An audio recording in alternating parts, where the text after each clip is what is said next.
আমাকে কেউ খারাপ ভাবলেও আমি কিছু মনে করি না, কারণ একজন মানুষ কখনোই সবার প্রিয় হতে পারে না। তাই আমি আমার মতো করে পথ চলি।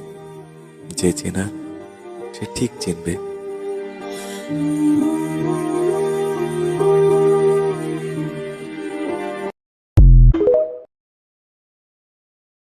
ছায়াবাজি পুতুল রূপে বানায়া মানুষ, যেমনি নাচো তেমনি নাচে পুতুলের কি দোষ।